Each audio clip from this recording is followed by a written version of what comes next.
পরিবারে, এমনকি একটি পরিবারেও এক ভাই দেখা যাচ্ছে একেবারে সাধু সন্ন্যাসীর মতো আচরণ করছেন, অত্যন্ত সজ্জন মানুষ, আরেক ভাই দেখা যাচ্ছে যে দুষ্কৃতিকারীদের মতো সে আচরণ করছে। এই ঘটনা তো আছেই পরিবারে।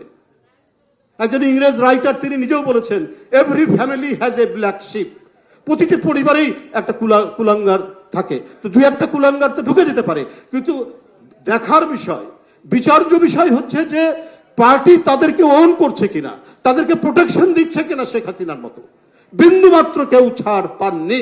এটাই হচ্ছে বড় কৃতিত্ব বিএনপির, এটাই বড় কৃতিত্ব ভারপ্রাপ্ত চেয়ারম্যান তারেক রহমান সাহেবের। এবং এই কারণেই আমরা গর্বিত, এই কারণেই আমরা অনুপ্রাণিত যে না, যারা সজ্জন মানুষ, যারা আলোকিত মানুষ, যারা সমাজে ভদ্রলোক, তারাই বিএনপি করতে আসবে, তারাই বিএনপি করবে। এটা জিয়াউর রহমান সেই জিনিসটা সৃষ্টি করে গেছেন তার রাজনীতি দিয়ে, তার কর্ম দিয়ে, তার সমস্ত কিছু দিয়ে। এই কারণে জিয়াউর রহমানের আমলকে এখনো যাদের বয়স অনেক বেশি তারা বলে, ভাই তার আমলে আমরা দরজা খুলে ঘুমাতে পারতাম। এইরকম একটা কি ভয়ঙ্কর ৭২ থেকে ৭৫, একে ধরে তাকে ধরে।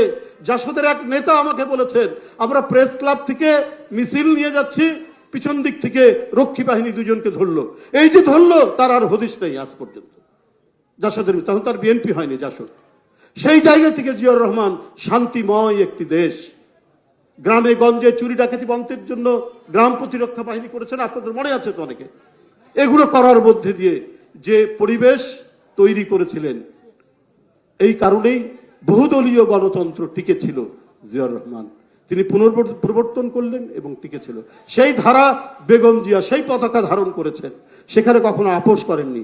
সেই ধারা ভারপ্রাপ্ত চেয়ারম্যান তারেক রহমান।